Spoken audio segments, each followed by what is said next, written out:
Hello, you're watching Dark Heresy Vidcast. Now, I'm just going to kick off by saying that from looking at the quality of the picture before us, you could tell probably the GM's state of mind based on seemingly what the computer and camera equipment's trying to do. You'll see that I'm relatively clear, and Laurie over here is fuzzy. Yeah, well, at least they ain't Fuzzy Wuzzy was a bear. Yeah, I don't know what's going on with that. Look at the stark difference.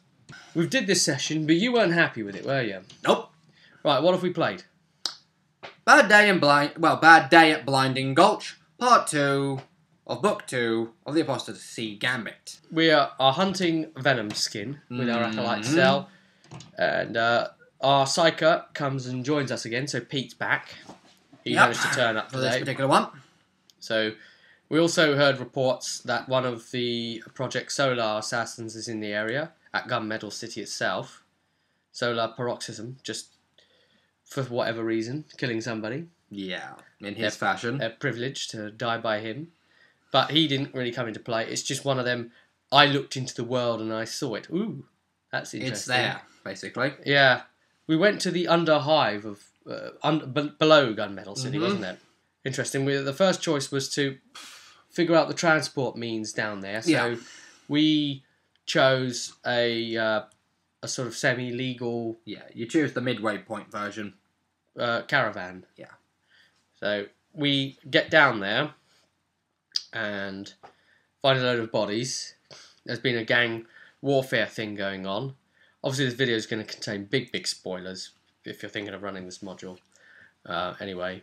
But, you know, we're going to be revealing some thoughts and opinions about the actual module content. So, quite useful for a GM considering whether to run this module or not.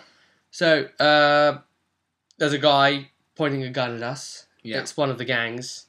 There's two rival gangs. Oh, well, actually, we're not going to shoot you and you're not going to shoot us. You know, it's your lucky day, buddy. And we find out about the gang warfare between them all, and we walk along with him, and then we get attacked by the Scarrets lot because he's a cadaver. And then a cadaver gang member, and then basically what ends up happening to cut all of this bullshit short, because obviously you weren't happy with the module before coming in, were you? Not completely, to be honest. You weren't happy running it. It made no fucking sense in the long run. So you felt victim to it, really, didn't you? Yeah. Like you were just... And that obviously came across to the players whilst I was playing, because it ended up seeming like almost no one cared, really. Everyone, near the end. Yeah, everyone was pretty quiet at the table, and really...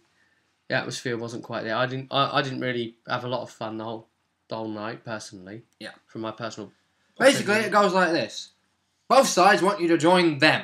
Because they're going to have a big face-off. They're going to have a war on a mutual ground to decide who wins the turf down there. And they're both offering the same reward of whatever you want to ask for them. Yeah. The guys are asking for the location of Venom skin. They happen to know.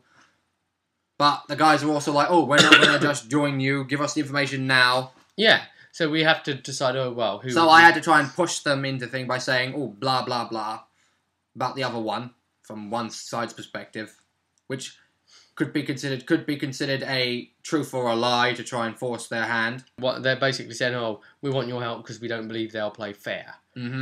So the Scarrets lot said, oh, right, the cadavers there, we believe, are using mutants. Yeah.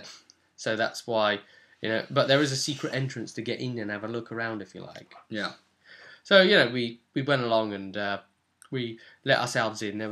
Jerichus managed to just about hear a camera in time before it would have seen us. And I was going into all these clever means of what to do with this camera. It was, you know, in the darkness, the lens was just in there. Yeah. My idea was, you know, line everyone up either side of the door. Well, it's actually technically a manhole cover.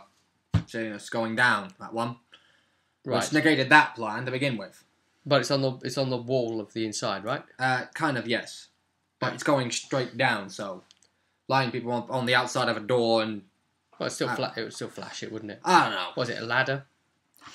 A jump? I'm not even sure how far down the frickin' thing is, because it doesn't give a frickin' reference. All it says is they can see a glint of a camera lens.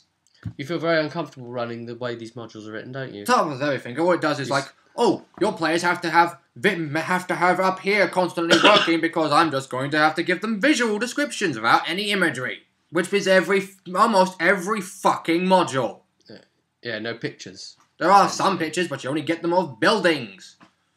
And only in some of the older ones did you get pictures of character NPCs. Right. Now I'm not getting fuck all. I can't even show the players what they're meant to be looking at. I mean, there's a monster in this book that's meant to be really overly over-the-top crazy looking, but I've got to say, oh, it has got massive tentacles attached to a human body with a big bulbous tumour on the top of where its head should be.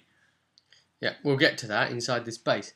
So it turns out that my clever plan of trying to flashbang the camera or whatever was going to be either null and void or just pointless. Pointless because we could apparently shoot the camera. Mm-hmm. We can shoot the camera and it won't alert suspicion. Anyone. And we can just go on through anyway. So it's just another one of those things where you're just pissed with it, and so we just go ahead and just get it done. Yeah. We can't really keep running modules in that fashion. If you feel that way, we simply mustn't do it. I mean, to be quite honest, all of Fantasy Flight's modules, even back with Warframe, I didn't quite like them, to be honest. Even when I was GMing that for 2nd edition Warhammer. Yeah, I mean, I didn't even like that, to be quite frank. I think most people feel pretty shit about modules. I mean, yes, modules, they're just a toolbox for you to build around as well, but yeah. A Gentleman Gamer said this on his most recent video for a horror show, I think it was. I like to have a lot of tools in my box. And this doesn't have a lot of tools to work with. It just gives you suggestions of what you could pull in. Modules for Dragon Age have been good. That's because I think Green Ronin actually know what they're doing. And I believe Green Ronin might have done the original Warframe 1st edition, but I think Fantasy Flight took over from 2nd edition onwards. Apparently the old 1st edition stuff was really good. We should actually try and play it. I'd really like to adapt that for when we come back. Because that could be adapted, or potentially 3rd if I start running it. Exactly. Because I was talking about possibly GMing Warhammer. Just adapting it to either one of them could possibly make it work. Everyone's got like a world that they are good at, you know, that they are... You are pretty good at pulling the Dragon Age off. You're probably D&D or Middle-earth.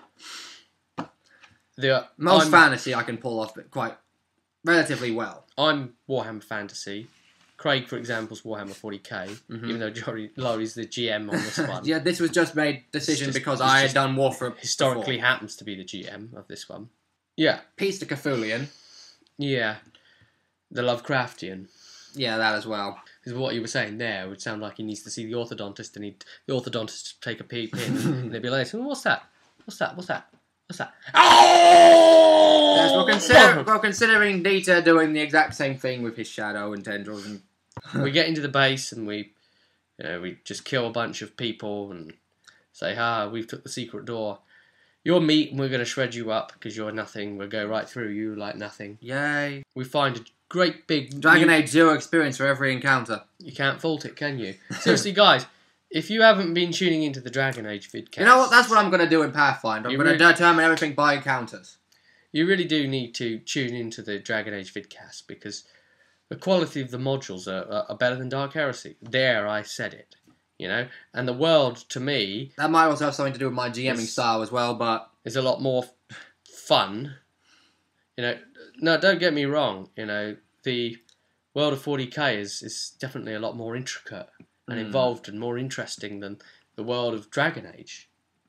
Absolutely don't get me... But as a role-playing game experience, Dark Heresy, for us, for our campaign, really hasn't quite...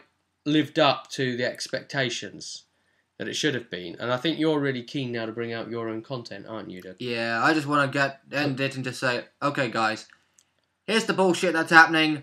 Here you're going to have to deal with. I do have an idea on that front. Here's just... I just want to face you guys up against Eldar and see how things go.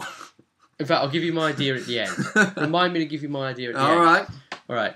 So... great big bulbous mutated thing that Laurie referred to before with tentacles. It seems to be asleep or something, and it's in a big vat of acidic stuff. Yeah. There's walkways around it.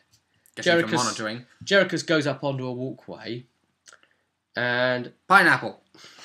Not quite. He takes a couple of crack grenades, holds them over the vat. Double pineapple. Drops them in, unactivated. And then Pete Syker does a nice flaming ring of fire. He started cooking it in the water a bit. did it a fair bit of damage. Didn't set off the crack grenades. Well, they're not meant to be set off, apparently. No. And then Jerichus drops a grenade then into the vat as well. A normal fragmentation grenade. Yeah. It goes off.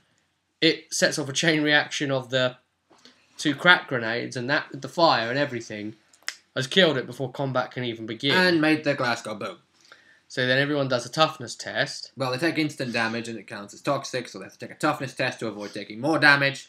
Yeah, because of your toughness bonus, it could the chance of negating damage. Everyone negated it from toughness bonus, except Sister Sophia. And who Harald, or Harald, or whatever his bloody called. He took some too, did he? Yeah. He took damage. He passed his toughness test. So then it was poison then, wasn't it? It was toxic damage, which does an extra D10 unless you pass the toughness test. But Sophia took some damage, didn't she, from the toxicity? Yeah. Yeah. So that was nice. And of course, there's nothing to say to the players in logical sense that this particular vat of whatever it is going to be toxic once it touches air. So I'm not going to seal my suit off from being airtight or have my rebreather on.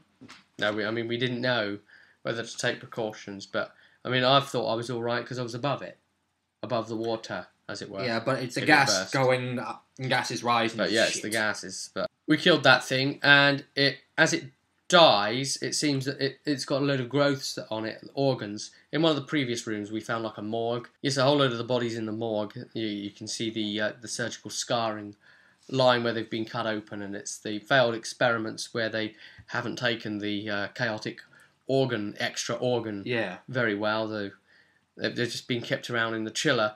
But all the ones, even the live ones that were in the cells, are completely crazy and feral. They all died when this thing died, pretty much, didn't they? It was only their organs sustaining their life force. So then we decided, we better get out of here, because if they've all died, then all the other ones that aren't in these chambers that are with everyone else are probably going to collapse. And then the other guys will say, oh, actually, what just happened? Someone's just messed with the prime thing, whatever it is. Blasphemy 0 or some shit like that it was called. So get back there and, whack them. Then we go to Sunderbone. Mm-hmm. We had all sorts of nicknames for him. Yes. Sunderblunder and lots of silly names that were revolving around his name in general. I even almost accidentally called him something that had absolutely no reference to the system to begin with. Right. I almost called him Sundermount. Frickin' Dragon Age, that. Anyone who's played Dragon Age 2 will get what I mean. Yeah, that was a disappointment as well, wasn't it? As modules go. And that was a computer game. Yeah, that was one big module. Yes, well, BioWare apparently fucked up on that because they're not following a single storyline like they did with Mass Effect. And even Mass Effect didn't have that great an impact. Hey, on you, at least anyway. All you lot that are complaining about Mass Effect 3, right, get with the picture. He's been complaining before it. I was complaining in Mass Effect 1 and 2. He's hipster. He was complaining about Mass Effect before it was cool. Now all we need is his glasses to go with it. We ended up sort of saying, oh, well, we've killed a lot of that lot off now. How come? Why don't you just tell us information? Because you're not fighting with We'd asked both sides to tell us information, and neither one would have done it. So they said, all right, you help us at the final fight, and we'll give you the information. It's like, all right, just everything, move on. Let's just see the final fight. Bloody hell, Christ! There's a big ass fight. Oh, the two gangs are fighting each other. Blah, blah, blah, blah. And then, because they destroyed Blasphemy 0, Gore didn't have his shock troopers. That mutant thing had a great big eye. Yep. Which instantly made me think, all right, Singe. Singe! But then it turned out that it's actually Khorne versus Singe. And this is actually an ancient battle of the gods, and the humans are just the pawns. Thunderbone is a worshipper of Khorne, and he went the Khornite demon transformation type of thing, but without becoming a full-on demon. And he's fighting with Gore there. Mm-hmm. Now, then you decided to increase the difficulty on us. Yep. By having a portal open. Yep. And a Herald of Khorne. Yep. With 3 blood letters. Yeah. In hindsight, this was probably a stupid idea, but the entire running of the module in hindsight was a stupid idea. Yeah. You added that in. Because it suggested it for players who were having too much of an easy time with everything else. If you really want them to have a struggle. It actually said in the book. They say for Ascension. Alright. But you guys are just kicking things asses. You've even taken on stuff that's meant to be Ascension level solo. Yeah, but not demons. Unfortunately, demons have that unnatural toughness. Well, these demons didn't actually have unnatural toughness. They just had a demonic trait which acts like natural toughness. No, that's what I mean. I mean, it's basically an unnatural toughness. Yeah. Essentially. But don't get me started on the ones from the frickin' Demon Hunters book, which actually do have unnatural toughness on top of demonic. Trying to damage these things with conventional bullets impossible, and it sort of seemed like they were coming for us, and then the player. You were the most active. Yeah. What's the word? Player feeling was kind of applicable targets for them because it's like, oh, Predator, go for the most prominent skull. You know, we know what the score is here. Demon skin is pretty much we're just fighting Superman now. If we try and shoot bullets at them. It felt like it, didn't it? They're just pinging off. So in hindsight, I should have just powered some of the Thunderbone's guys instead. That would have worked just the same factor.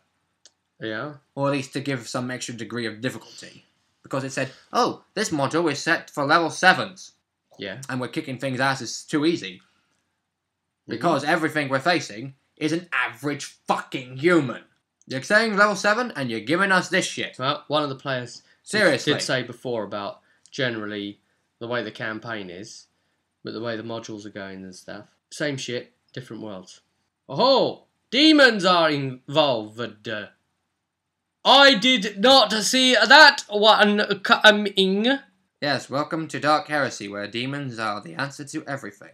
Because we don't want us to fight Xenos, because that would just be too fucking obvious. It's sci-fi. Of course there's going to be Xenos, but we don't want you to fight them. Yeah, except what ordo are we? Ordo Hereticus, which means you're meant to be going after the heretics. We're not meant to fight Xenos until we play Deathwatch. Because that's Ordo Xenos then. Yeah. Seriously, Fantasy Flight. There's quite a lot of demons.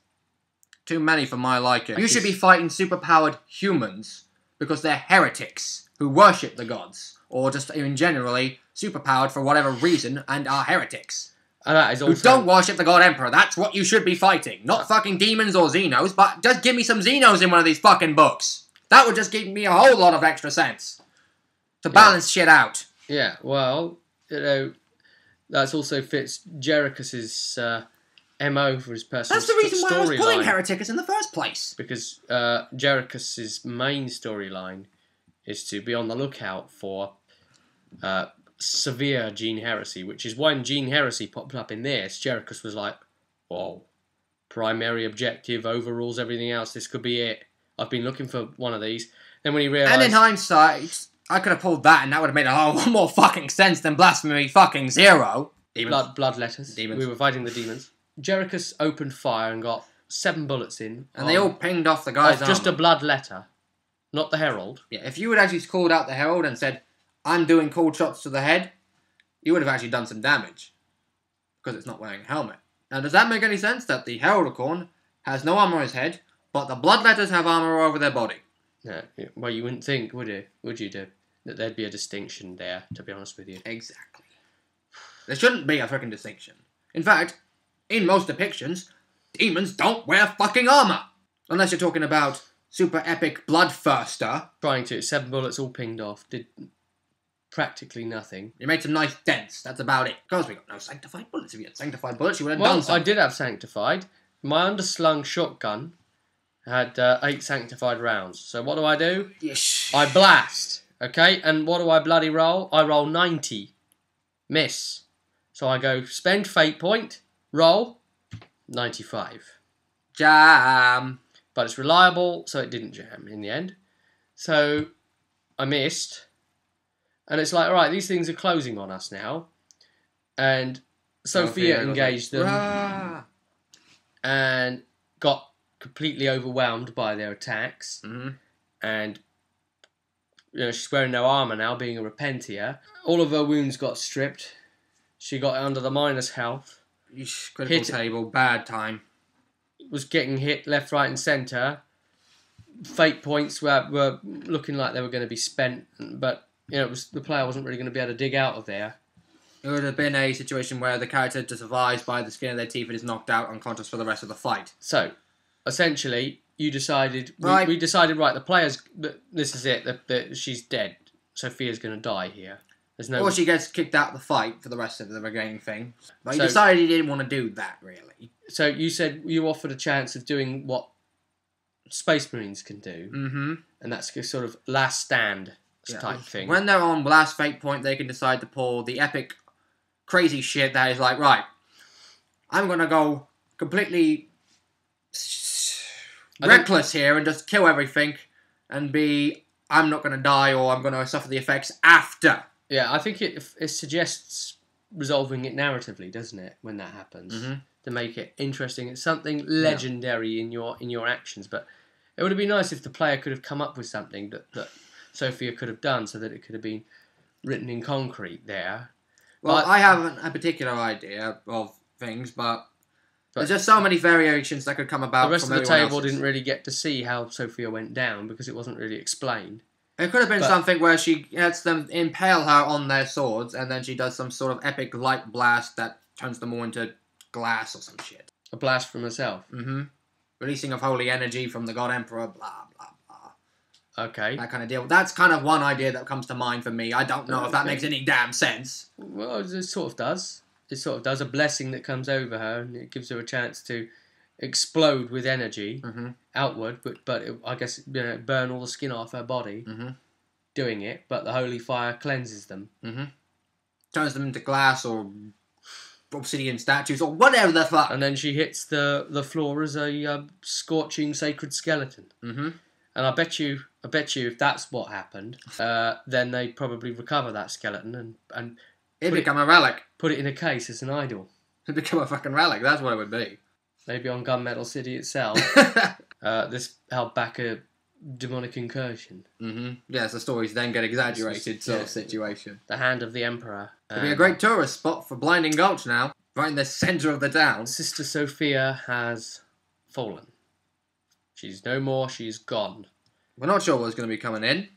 Well, now... the book does give some suggestions for what could be occurring, but as far as I'm concerned, we're going back to the Inquisition, or we're going somewhere else, or some shit. I don't know. As far as I'm concerned, he can bring in whatever the fuck he likes. So long as he doesn't bring in another sister from the Blood of Martyrs book, or whatever book it is. I've got a suggestion, and I'm gonna break it here on camera. My idea, which I'll pitch to the player, and it's up to whether somebody wants to do that or not.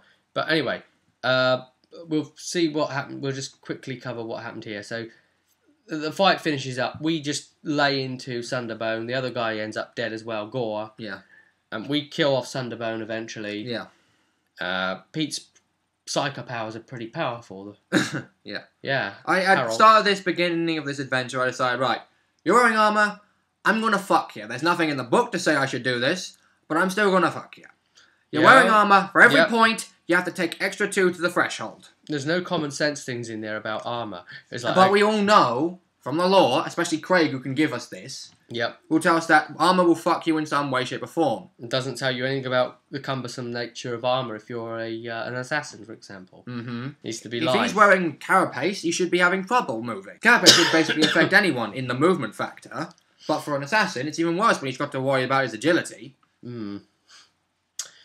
Yes, so... I kind of see your guy wearing the crisis suit. Yeah. In the end. Yeah, I see that too. Well, that'd be hilarious. We finished off the other side as well. So we were worried because it was like, okay, he has to give us information because he's got the lead on Venom Tongue and so's the other side, so who do we help? Oh, well, they're both Venom dead. Tongue? Are you thinking of Green Man now? Venom Skin. Yeah. Venom Skin. But then...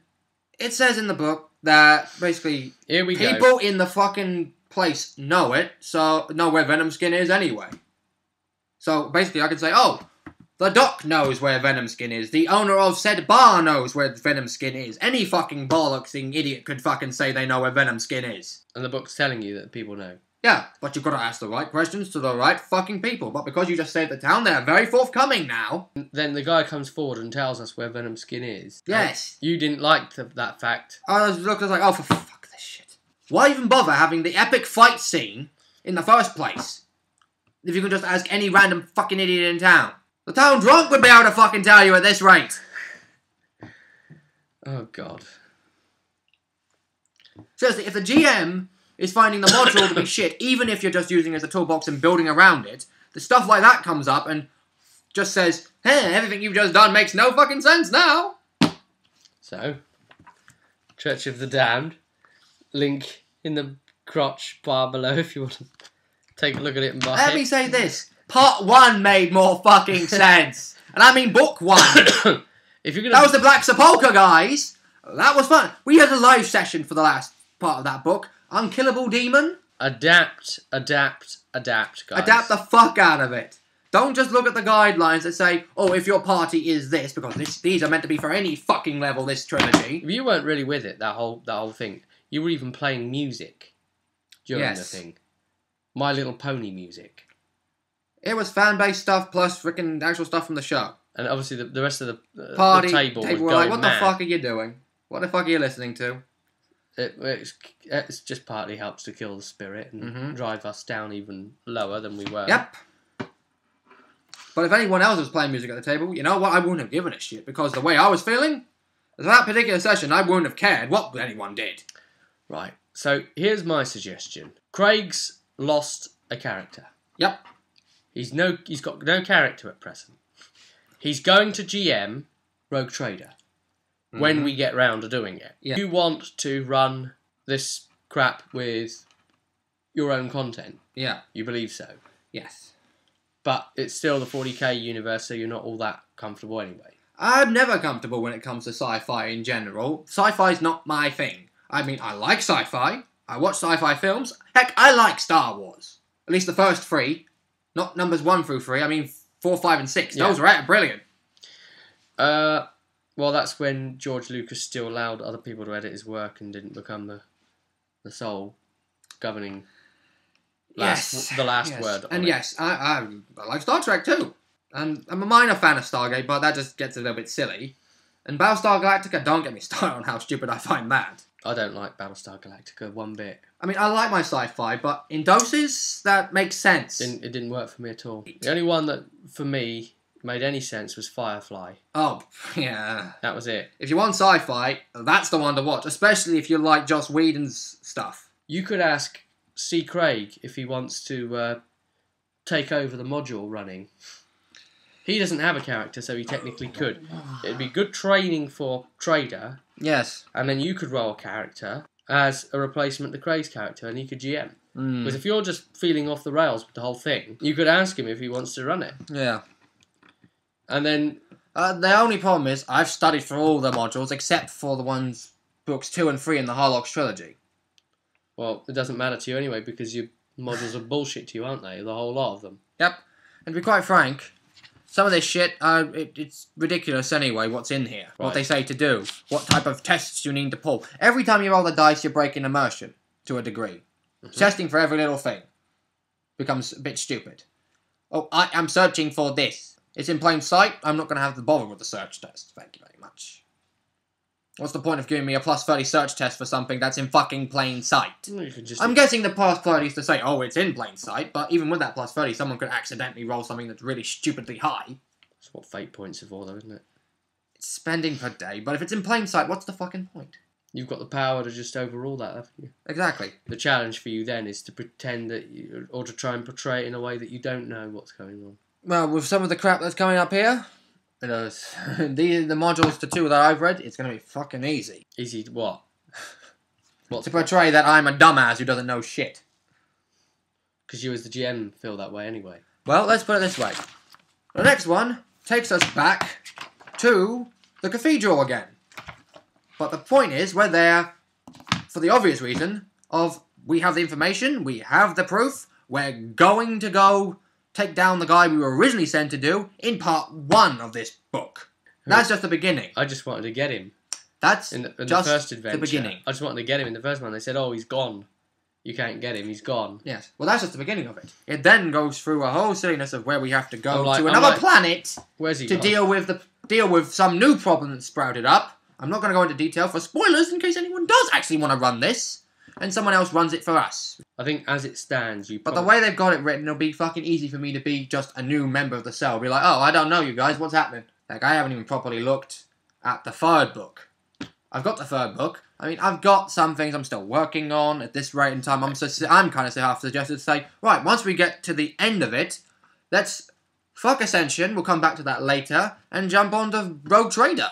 That's how I'm feeling. The thing is, I don't think we are going to come back to it later, because Dark Heresy is essentially a primer for Trader. Exactly. That's the Rogue issue. Trader uses all of the rules of Heresy essentially, and then adds a load of rubbish onto it. But the problem is, not rubbish, but complexity. But it's like Pathfinder to D&D 3.5. There's a bunch of crazy shit in there that makes no sense to 3.5 players. If Craig is going to GM Trader, actually a bit of GMing of Heresy would be a really good primer. But on top of that, if you've got Black Crusade, there's a bunch of shit in there they changed for the first 3 freaking core rulebooks, like how the unnatural talent works, for example.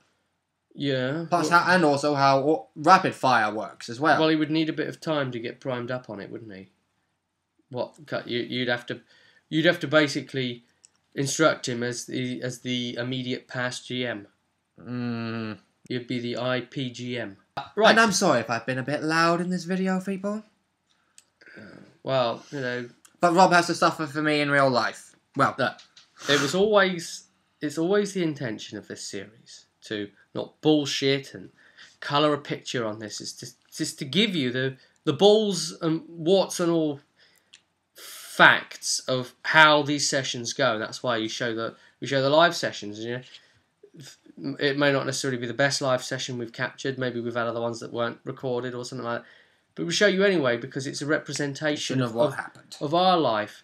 Whether we've done it right or wrong or done well or things got bad. You saw the What Went Wrong series and stuff like that. It's just true. And that's what we want. We don't want to colour it and say, oh, we're really great at role-playing and we've done it all right. And, you know, we want to say, yeah, these are the mistakes we make and this is it and this is that. And take a look at it, you know. People are prone to errors and having off days and bad moods and... bad games can happen. You've just got to stop running these modules now, one way or another. And if it's got to mean I think it's because I've just done so many and they seem so samey, I've just given up. Right, okay. On that front then, I think one of few things have got to happen. Either Craig should take over as GM now. Yeah. From now. Yeah. Or... on modules-based stuff. Or whatever. Maybe all of it, even. And maybe you just give him the full dealy-do of what you were planning. Yeah. Or you just quit the modules here. You say, right, we're tasking in another group to finish this. You've got a more important pressing thing to come up, and you run all your own content from now. Well, to be honest, in this particular module, it wouldn't matter if it's your group that finishes it, another group finishes it. Yep. The ending's still going to be the same. Or a third option of maybe just quitting Heresy at this point completely and just saying, right, we'll play Dragon Age, we'll carry on Alpha, testing Imperium. We'll look at trying to get Rogue Trader going, even though he's not really prepped, ready to be able to GM Rogue Trader we would yet. still need to build characters up first in the first place. Yeah, there it is, guys. We've put it out there. The future is uncertain for our Dark Heresy. This has been session 17. We'll keep you posted on what happens. But whichever game system it is, until next time, next video, whatever we're doing, I will see you at that table.